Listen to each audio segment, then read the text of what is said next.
Hello kids, today I am going to teach you chapter 1 of history, how, when and where, कैसे, कब और कहाँ. तो history and introduction. History is the study of past. Studying history is important because it allows us to understand our past, which in turn allow us understanding our present. इसका मतलब है कि जो हिस्ट्री है वो एसेंशियल है, वो important है. किस लिए? कि ये हमें पास्ट को समझने के लिए मदद करता है. एंड वो जो है जब हम पास्ट को समझ लेते हैं तो वो हमें अब प्रेजेंट को समझने के लिए मदद करता है. जैसे कि पास्ट में जो वर्ल्ड था वो कैसे था, एंड उसे अगर हम समझ लेंगे तो अब जो प्रेजेंट में जो वर्ल्ड है वो किस वजह से कैसे बना है, तो वो पास्ट में ऐसे क्या एक्टिविटीज हुई जिससे अब जो प्रेजेंट वर्ल्ड है वो बना है. So by analyzing the mistakes we can avoid them in future. कि हम अगर पास्ट की मिस्टेक्स को जान लेते हैं तो हम अवॉइड कर लेंगे उनको फ्यूचर में होने से. जैसे कि for example, by analyzing the effects of atomization in Japan we can avoid such cruel acts in the future. कि एनालाइजिंग फॉर एग्जाम्पल कि एटमाइजेशन, जापान की जो 2 सिटीज हैं हिरोशिमा एंड नागासाकी, उस पे वर्ल्ड वॉर सेकेंड के and पे जो अमेरिका था उसने क्या किया था, एटम्स, न्यूक्लियर एटम फेंके थे उन दोनों सिटीज पे. तो ऐसे क्रूल एक्ट्स हुए थे हमारी हिस्ट्री में. तो उसे अगर हम हिस्ट्री को जान ले, पास्ट को जान ले, तो हम फ्यूचर में ऐसे क्रूल एक्ट होने से बच सकते हैं. So if we have the basic knowledge about the invention and discoveries made in the past, it will be easy for us to develop things than to start from the initial stage. कि अगर हमें basic knowledge का पता है, कोई भी चीज अगर हम इन्वेंट करेंगे, डिस्कवरी करेंगे कोई भी चीज की, अगर हमें उसे बेसिक नॉलेज उसका पता है तो हम उसे इनिशियल स्टेज से नहीं शुरू करें. क्योंकि हमें इनिशियल स्टेज जो बेसिक है वो हमें पता है, तो हम उसके सेकंड या थर्ड स्टेज से हम उसे इन्वेंट कर सकते हैं या उसकी डिस्कवरी कर सकते हैं.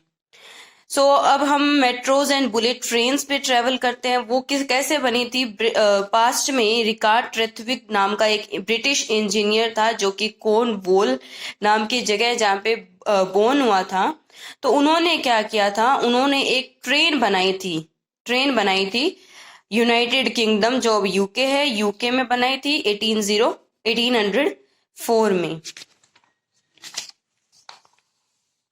So it is important for us to know about our past. कि ये हमारे लिए बहुत जरूरी होता है कि हम पास्ट पढ़ें. जैसे कि अपने जो कंट्रीज हैं वो कैसे बनी है, ओशंस कैसे बने हैं, माउंटेन्स कैसे बनी है, रिवर्स कैसे बनी है, वैली मतलब खाई कैसे बनी है, एंड प्लेन्स कैसे बने हैं.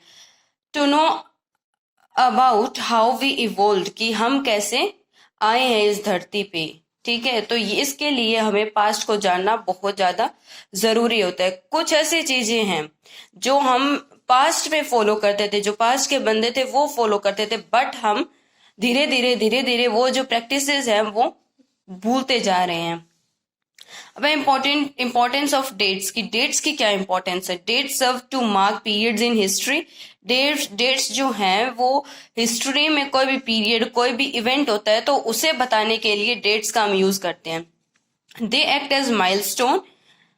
दे tell us about the events, position and the different developments which took place. कि ये जो है ये माइलस्टोन की तरह काम करते हैं. माइलस्टोन मतलब एक ऐसा स्टेज, ऐसा इवेंट, या माइलस्टोन का मतलब होता है कि एक ऐसा स्टोन जो कि एक मील को दूसरी मील से, मील मतलब डिस्टेंस, जैसे मील्स में डिस्टेंस होता है, तो ऐसे स्टोन रखे जाते हैं कि ये पहला मील है, ये सेकंड, मतलब डिस्टेंस को डिफरेंशिएट करने के लिए माइलस्टोन यूज होता है. बट यहाँ पे इसका है कि जो इवेंट्स हैं, जो पोजीशंस हैं, जो डेवलपमेंट्स हुई हैं, उनको डिफरेंशिएट, उनको अलग अलग करने के लिए ये जो डेट्स है ये यूज होती हैं.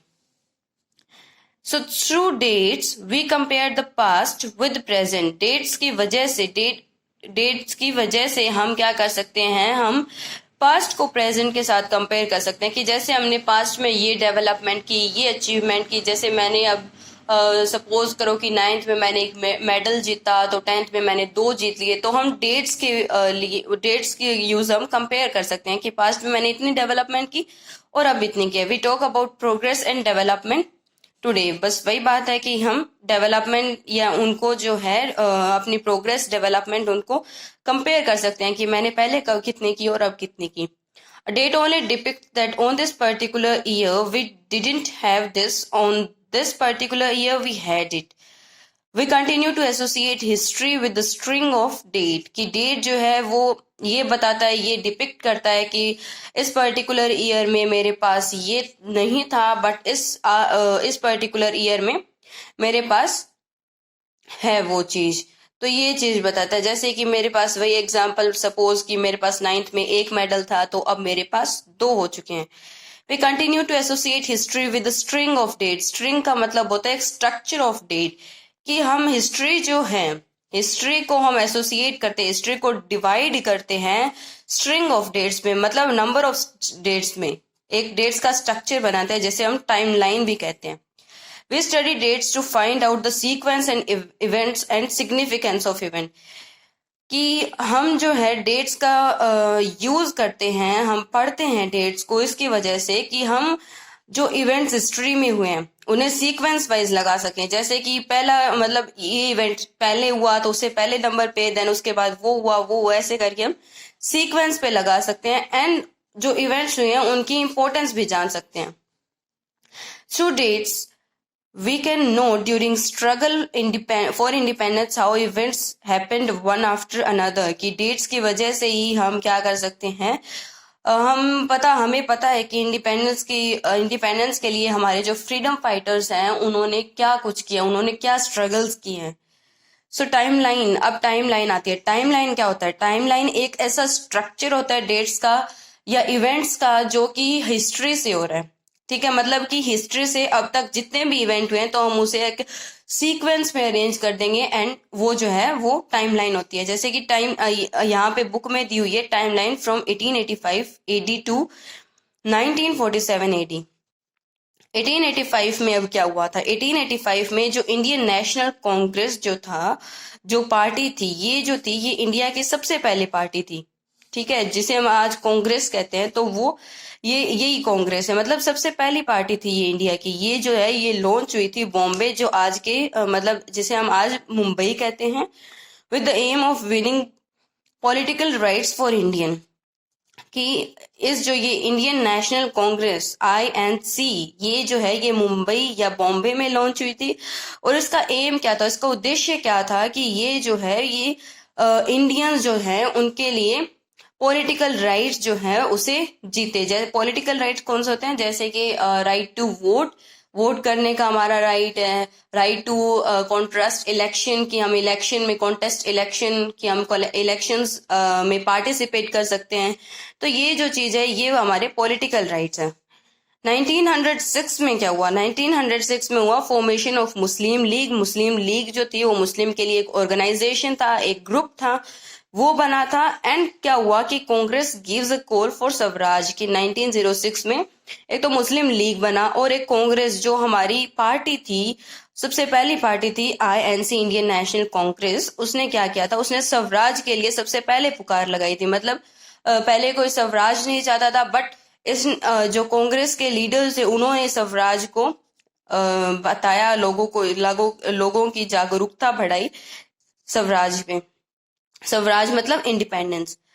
1911 में क्या हुआ? बंगाल पार्टीशन एन्युअल्ड, बंगाल का पार्टीशन हुआ। Announcement that the capital of India to shift from Calcutta to Delhi, कि पहले जो इंडिया का कैपिटल था वो कैलकाटा मतलब आज का जो कोलकाता है वहां पे हुई थी, वहां पे था कैपिटल। बट उसके बाद में 1911 में क्या हुआ कि वो दिल्ली शिफ्ट हो गया, कैपिटल जो था। 1914 टू 1918 तक वर्ल्ड वॉर सेकेंड हुई थी, वर्ल्ड वॉर फर्स्ट हुई थी 1914 टू 1918। और ये जो है ये ब्रिटिशर्स ने इंडिया को वर्ल्ड वॉर फर्स्ट में लेके आए थे और इंडिया को बहुत ज्यादा नुकसान हुआ था। 1919 में क्या हुआ? मैसेक्रे एट जलियांवाला बाग इन अमृतसर। मैसेक्रे का मतलब है कि लोगों को मारना। तो जलियांवाला बाग जो था वहां पे लीडर्स जो थे वो आए हुए थे, वो साइलेंटली प्रोटेस्ट कर रहे थे ब्रिटिशर्स के खिलाफ। और जो ब्रिटिशर्स जो थे उन्होंने क्या किया, ब्रिटिशर्स के जो ऑफिसर्स जो थे उन्होंने यहाँ पे जितने भी बंदे थे सबको मारा था। 1921 टू 22 में क्या हुआ कि गांधी ने सिविल डिसओबीडियंस एक मूवमेंट जो था वो लॉन्च किया था। 1930 में सोल्ट सत्याग्रह मूवमेंट गांधी ने लॉन्च किया था। देन 1939 टू 45 वर्ल्ड वॉर जो था सेकंड हुआ था, जिसमें हमने पहले बात की थी कि वर्ल्ड वॉर सेकंड के लास्ट में जो अमेरिका था उसने जापान के हिरोशिमा एंड नागासाकी दो सिटीज जो थी उन पे न्यूक्लियर वेपन गिराया था ताकि वो जीत सकें। कौन? अमेरिका जीत सके। जून 1947 में British Congress and Muslim League agree to partition and independence. कि ब्रिटिशर जो थे उन्होंने पार्टीशन का रखा था कि पार्टीशन करो, मतलब पाकिस्तान मुस्लिम्स एंड हिंदूज में पार्टीशन हो तो कांग्रेस और मुस्लिम लीग जो थी, कांग्रेस मतलब जो इंडिया की सबसे बड़ी पार्टी थी, एंड मुस्लिम लीग जो मुस्लिम का ऑर्गेनाइजेशन था, ग्रुप था, उन्होंने एग्री कर लिया था पार्टीशन को एंड इंडिपेंडेंस दोनों को। क्योंकि ब्रिटिशर ने कहा था कि या तो पार्टीशन करो, अगर नहीं करोगे तो हम इंडिपेंडेंस नहीं देने वाले। देन अगस्त 15 1947, अगस्त 15 को क्या हुआ, हमें इंडिपेंडेंस मिल गई। अब by studying the dates, reasons and consequences of events are understood in a better way। तो डेट्स को जब हम पढ़ते हैं तो इवेंट्स के जो रीजंस हैं कि किस कारण से वो हैं, कॉन्सिक्वेंसेस मतलब उनके रिजल्ट क्या रहे, वो हम समझ सकते हैं बहुत ज्यादा बेटर वे में। जैसे हमने अभी ये सारा समझा कि इसमें कॉन्सिक्वेंसेस क्या हुए एंड उनके जो रीजंस थे वो क्या थे। तो हम डेट्स जो है वो इसलिए यूजफुल होती हैं।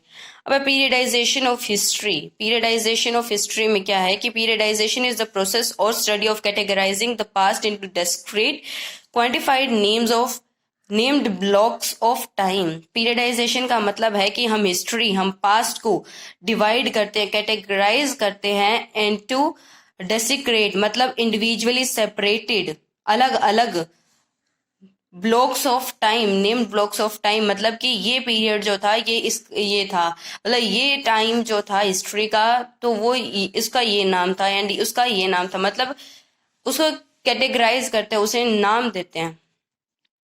There are significant sources to study the periods of event and by studying different historical evidences, a string of time period can be formed।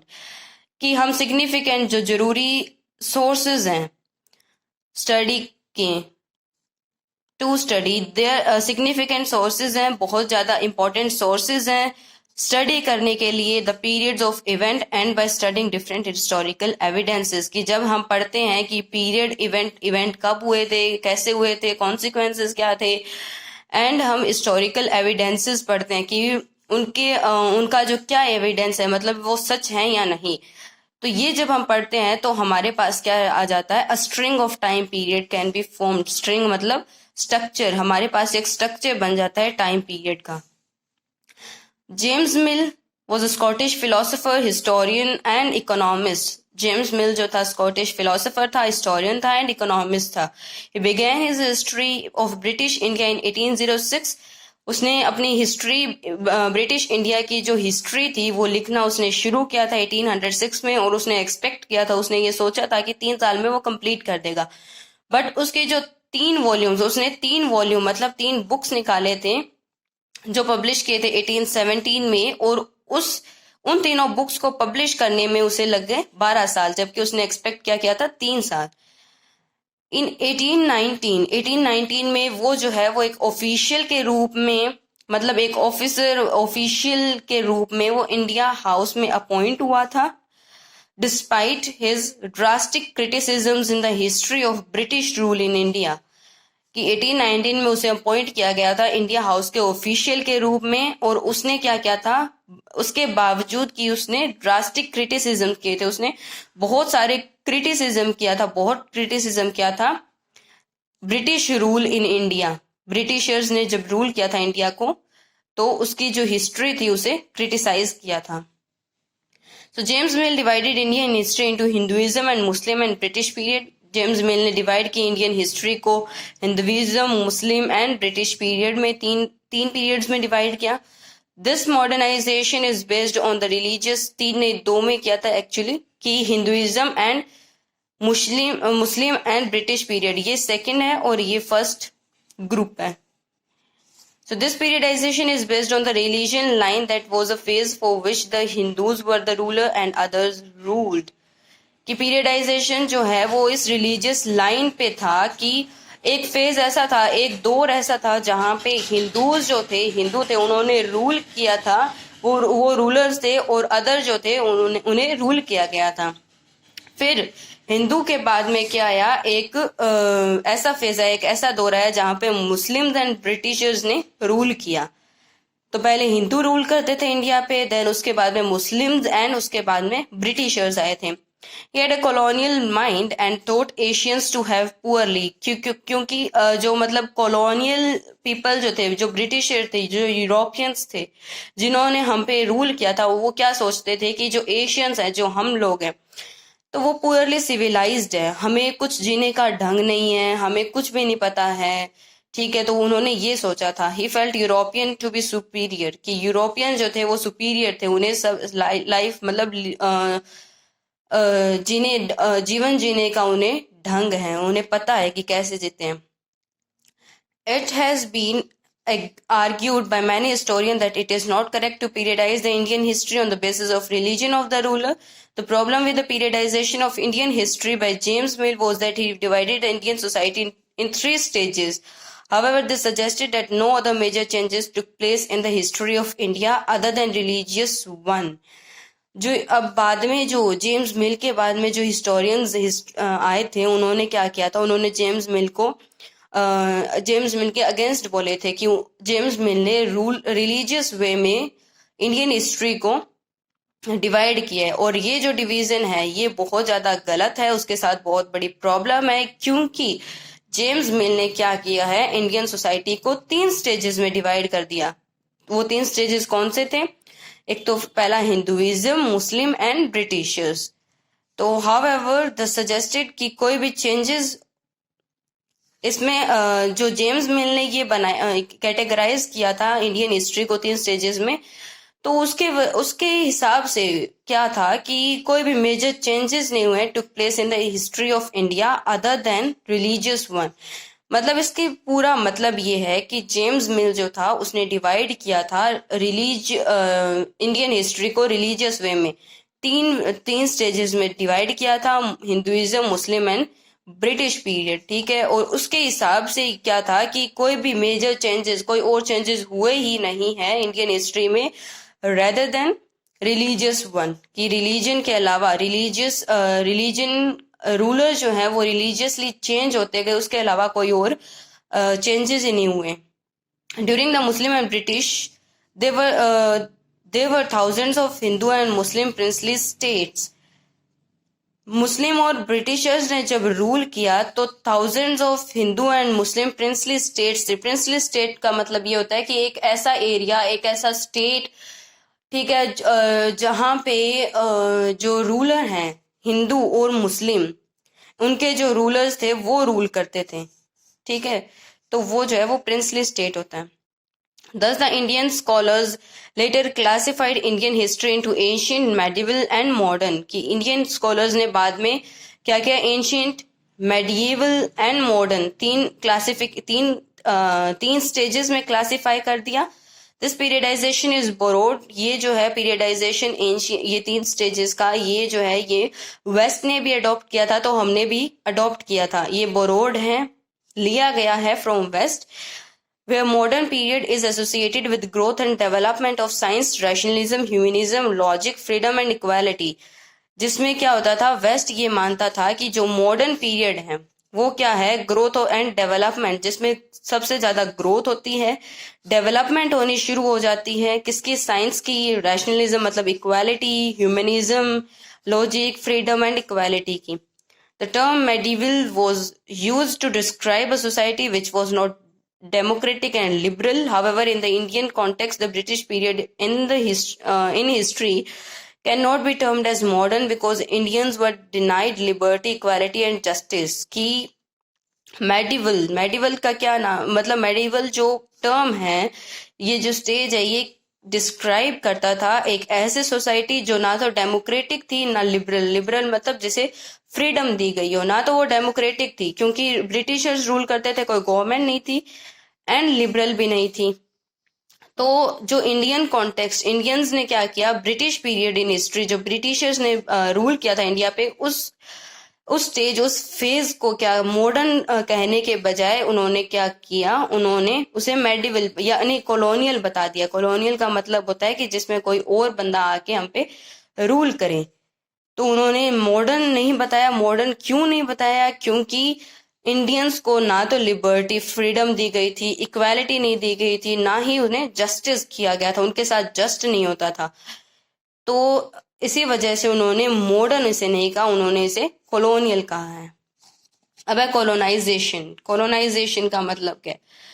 Colonization is a process by which a central system of power dominates the surrounding land and its component. कि एक central system of power होता है, कि एक पूरी जो land है, पूरा जो, जैसे कि इंडिया का अगर हम लेके चलें तो पूरी इंडिया को सिर्फ ब्रिटिशर्स रूल करते थे. तो जो ब्रिटिश रूल था वो एक सेंट्रल सिस्टम था पावर का, वही सेंटर था, वहीं पे सब कुछ होता था. ठीक है, तो ये जो है ये कॉलोनाइजेशन होता है. Colonisation refer strictly to migration, कि कॉलोनाइजेशन जो है वो सिर्फ और सिर्फ माइग्रेशन को ही रेफर करता है. कि for example, to settle colonies in America and Australia, trading post and plantations. कि Australia and America and Australia में कॉलोनीज जो थी वो सेटल हुई थी ट्रेडिंग पोस्ट एंड प्लांटेशंस की वजह से. सो while colonialism to the existing indigenous people of style new territories, कि existing indigenous मतलब स्वदेशी बंदे जो थे, जो उसी लैंड के थे, उनके लिए जो कॉलोनीज जो थी वो एक नई टेरिटरी थी, नया ट्रेडिशन आता था उनके लिए.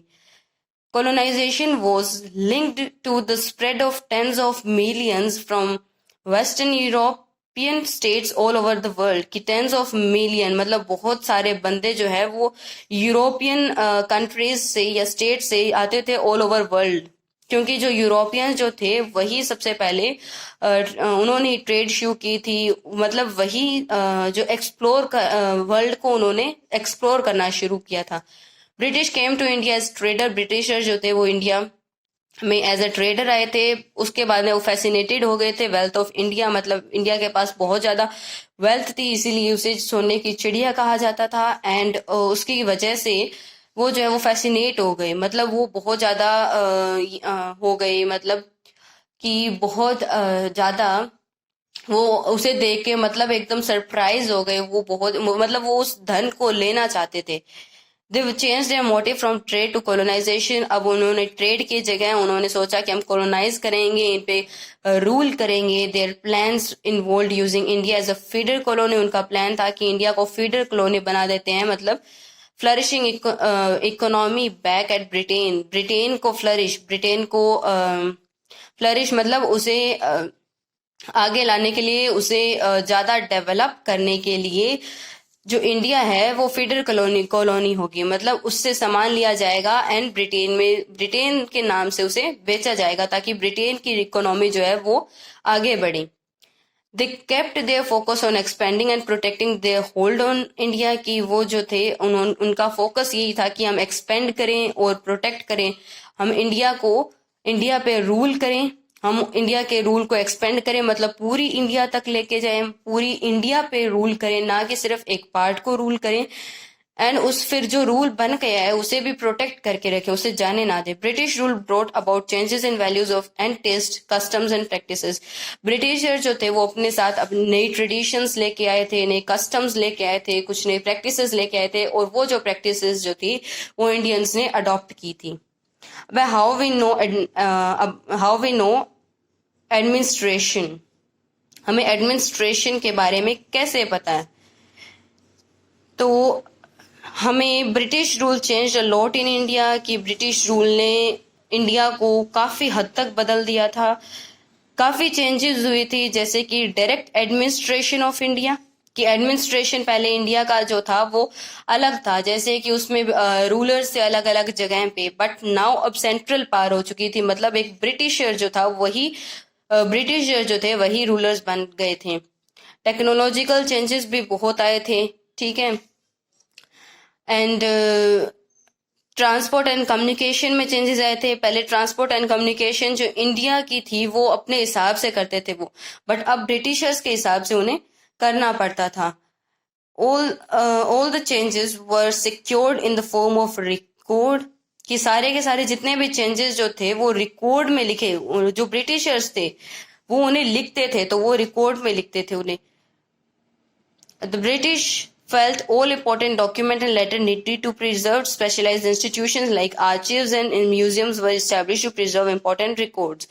कि ब्रिटिश जो थी, ब्रिटिशर जो थे वो क्या करते, उन्हें ऐसे लगा कि मतलब वो ये चाहते थे कि जो वो चेंजेस करते हैं या जो भी वो रूल करते हैं, जो कुछ भी होता है वो सारे के सारे वो लिखें, लेटर्स, डॉक्यूमेंट, वो सारा का सारा लिखे। जैसे कि डॉक्यूमेंट्स, लेटर जो हैं वो सारे प्रिजर्व किए थे, उन्होंने बचा के रखे थे।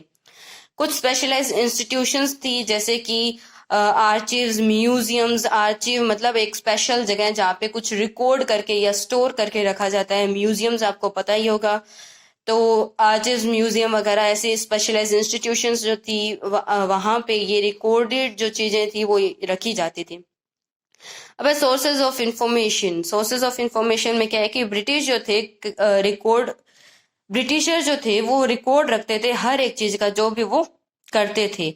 This record were kept in the room called record room, और ऐसे रूम्स में, ऐसे कमरों में रखा जाता था रिकॉर्ड, जैसे हम रिकॉर्ड रूम कहते हैं, जिसे वो रिकॉर्ड रूम्स कहते थे। The records were created with goals to preserve the original order of the record as much as possible and to clarify the administrative history of record. कि record जो थे वो किस वजह से, क्या एम लेके बनाए जाते थे, वो किस लिए बनाए जाते थे, कि वो ओरिजिनल ऑर्डर ऑफ रिकॉर्ड, कि रिकॉर्ड जो थे वो इस गोल से, इस एम से प्रिजर्व किए जाते थे कि उनका जो ओरिजिनल ऑर्डर है रिकॉर्ड का ओरिजिनल ऑर्डर, मतलब कि सबसे पहले ये चेंज किया तो ये उन्होंने, वो जो थे वो सीरीज में A to Z नंबर दे देते थे रिकॉर्ड्स को, ताकि इसलिए वो प्रिजर्व करते थे कि ताकि A to Z सारे रिकॉर्ड्स हैं ये ऑर्डरली, मतलब ऑर्डर वाइज जो है वो प्रिजर्व हो सके। जैसे कि A B C D सारे के सारे जितने भी रिकॉर्ड हैं सारे प्रिजर्व हो सके, एंड ऑर्डरली मतलब सबसे पहले A फिर B, मतलब उसे ढूंढने में आसानी होगी। And clarify the administrative history of record, कि रिकॉर्ड्स की वजह से, मतलब रिकॉर्ड्स के अंदर से जो एडमिनिस्ट्रेटिव हिस्ट्री थी इंडिया की वो हमें पता चल सकती है। एडमिनिस्ट्रेटिव हिस्ट्री का मतलब होता है कि अथॉरिटीज वगैरह जो काम करते हैं पॉलिटिकली, उनमें क्या चीजें थी, जैसे कि क्या कोर्ट्स, किस हिसाब से कोर्ट्स को मेंटेन किया जाता था, किस हिसाब से ब्रिटिशर्स जो थे वो इकोनॉमी ने किस हिसाब से, मतलब वो अपना जो राजपाट था उसे मेंटेन करके रखते थे, तो उसे एडमिनिस्ट्रेशन कहते हैं। Official records, letter, memos, surveys, newspaper, magazines, autobiographies, reports, experiences of travelers, novels and poems are some important sources की sources of information of British rule and atrocities. एंट्रोसिटीज का मतलब होता है कि ब्रिटिश रूल ने जितने भी उस इंडियंस पे क्रूल एक्ट्स किए थे और जितने भी उन्होंने लॉज बनाए थे, इन्होंने वॉयलेंट किया था, मतलब वॉयलेंस फैलाया था, या जो कुछ भी उन्होंने किया था, ठीक है, तो वो जो है वो उसे एंट्रोसिटीज कहते हैं। कि अब इसका मतलब है कि ब्रिटिश रूल और उनकी एट्रोसिटीज जो थी उनको हमें उन मतलब इम्पोर्टेंट सोर्सेज हैं। इम्पोर्टेंट सोर्सेज कौन सी हैं? ऑफिशियल रिकॉर्ड्स, लेटर, मेमोज मतलब कि रिप्लाई लेटर्स को, मैसेजेस की कोई भी हमारे पास मैसेज है तो हम उसका रिप्लाई करते हैं, उसे रिटन फॉर्म में उसे अगर उस मैसेज को भेजते हैं तो उसे मेमोज कहते हैं। तो लेटर्स, मेमो, सर्विस, न्यूज़पेपर वगैरह जितना भी पहले का जो सामान था वो सारा वो क्या करते थे? प्रिजर्व करते थे ब्रिटिशर्स। एंड उस प्रिजर्व्ड चीजों से हमें ब्रिटिश रूल एंड उनकी एट्रोसिटीज के बारे में पता चला है। For effective administration, the British carried out number of surveys in the early 19th century. कि इफेक्टिव एडमिनिस्ट्रेशन के लिए, इफेक्टिव मतलब कि बढ़िया, मतलब ब्रिटिशर्स को उससे बहुत ज़्यादा फायदा हुए, तो ऐसी एडमिनिस्ट्रेशन, ऐसा राजपाट रखने के लिए वो क्या करते थे? सर्वेज करते थे। 19th सेंचुरी से शुरू किया था उन्होंने। सर्वेज कौन सी थी? बोटेनिकल थी, बोटेनिकल मतलब प्लांट्स के बारे में सर्वेज होती थी। जूलॉजिकल थी, मतलब एनिमल्स के बारे में होती थी। आर्कोलॉजिकल होती थी, मतलब कि ह्यूमन हिस्ट्री, ह्यूमन की हिस्ट्री, मतलब ह्यूमंस कहाँ से आए हैं और पहले के ह्यूमंस कैसे रहते थे, वो जो है वो आर्कोलॉजिकल सर्वेज होती थी। एंथ्रोपोलॉजिकल का मतलब होता है कि अब जो है वो ह्यूमन जो है वो कैसे डिस्ट्रीब्यूट है, कहाँ कहाँ कितने ह्यूमन है, वो कैसे रहते हैं, या ऐसा कुछ, उसे एंथ्रोपोलॉजिकल कहते हैं। फॉरेस्ट सर्वेज, फॉरेस्ट के बारे में सर्वेज होती थी। तो ये जो सारी की सारी इतनी सारी सर्वेज होती थी ताकि जो ब्रिटिशर्स हैं वो अपना राजपाट ढंग से चला सकें। तो ये सारी सर्वेज होती थी एंड बस यही है इसमें। फिर है इम्पोर्टेंस ऑफ ऑफिशियल रिकॉर्ड्स, की जो ऑफिशियल रिकॉर्ड्स वो रखते थे उनकी इम्पोर्टेंस क्या थी। The British rulers believe that every instruction, plan, policy, discussion, agreement, investigation should be clearly written up. Britishers ये मानते थे कि उनकी प्लान हो, उनकी पॉलिसी हो, कोई भी पॉलिसी मतलब कोई भी चीज वो लाना चाहते हैं, कोई डिसीजन उनका हो, कोई एग्रीमेंट हो, कोई इन्वेस्टिगेशन हो, मतलब कुछ भी इन्वेस्टिगेट करते हैं कि यहाँ इन्वेस्टिगेट करना, मतलब कुछ भी चीज वो करते थे, कुछ भी एक्शन वो लेते थे तो वो क्लियरली लिखा होना चाहिए। Towards the end of East India company, this was necessary for the proper study of debate about an issue, की ये जो थी रिकॉर्ड जो है वो किस लिए नेसेसरी होते थे? ताकि हम कोई भी डिबेट, कोई भी डिबेट या कुछ भी मतलब पहले की जो हिस्ट्री है उस पर पूरी प्रॉपर स्टडी कर सकें और उसके बारे में डिबेट कर सकें। Hence they carefully preserved all official record and created several archives for the purpose. ये हमने पढ़ लिया। The official office, the Indian office records themselves had a very interesting history. India office records जो हैं उनके मतलब उनकी भी एक बहुत interesting history है। There were different levels of care for the record over the year, but interest in preserving them was established very early. कि बहुत सारे मेजर्स, बहुत कुछ चीजें अपनाई जाती थी, बहुत सारे वेज अपनाए जाते थे ताकि वो प्रिजर्व कर सकें रिकॉर्ड्स को। A keeper of East India company records was appointed in 1771। एक कीपर, एक बंदा या एक कीपर अपॉइंट किया जाता था ईस्ट इंडिया कंपनी के रिकॉर्ड्स रखने के लिए, with mission to arrange current record and to preserve, की अब के जो करंट रिकॉर्ड्स हैं जो वो उस टाइम के मतलब करंट रिकॉर्ड जो उस टाइम पे बिल्कुल करंट में थे, बिल्कुल मतलब उसी टाइम पे जो रिकॉर्ड्स थे वो, या फिर उनके पहले की जो हिस्टोरिकल रिकॉर्ड थे उन्हें प्रिजर्व करने के लिए कीपर रखा जाता था। Towards the end of East India Company's governance in India an increasing number of documents were sent to London and incorporated into the records, की जब East India Company governance in India मतलब जब Britishers जो थे वो जब उनका and होने को आया, मतलब जब वो खत्म होने को आया उनका रूल जो है, तो बहुत सारे डॉक्यूमेंट जो थे वो लंदन को भेज दिए गए, क्योंकि जो ब्रिटिशर्स जो थे वो लंदन से आए थे तो उन्हें वापस अपनी नेटिव कंट्री में वो रिकॉर्ड्स जो थे वो भेज दिए और उनके रिकॉर्ड्स में वो जो यहाँ वाले रिकॉर्ड्स जो थे वो शामिल हो गए।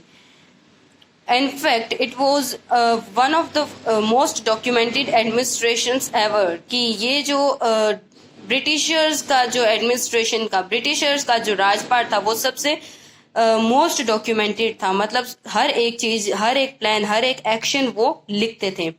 However, when the control of India was transferred to India Office, they set up a committee to review the record provided by East India Company. On the committee's recommendation, more than 300 tons of record was sold as waste paper.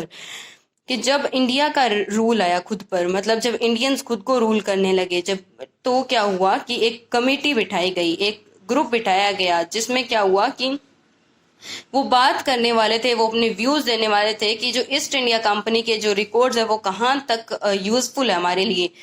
तो उस committee की recommendation मतलब उसकी कहने पे more than 300 ton से ज्यादा जो रिकॉर्ड जो थे वो वेस्ट पेपर के रूप में बेच दिए गए, क्योंकि वो हमारे कुछ काम के नहीं थे, क्योंकि उनमें कुछ जो थे वो डुप्लीकेशंस थे. मतलब कुछ जो थे वो डुप्लीकेट थे, कि हमारे पास उसकी एक कॉपी थी बट वो और भी ज्यादा कॉपीज थे, तो हमने एक एक कॉपी रखी. एंड कुछ जो थी वो उनमें रेलेवेंट इंफॉर्मेशन नहीं थी, मतलब जो सही इंफॉर्मेशन नहीं थी जो हमें चाहिए थी.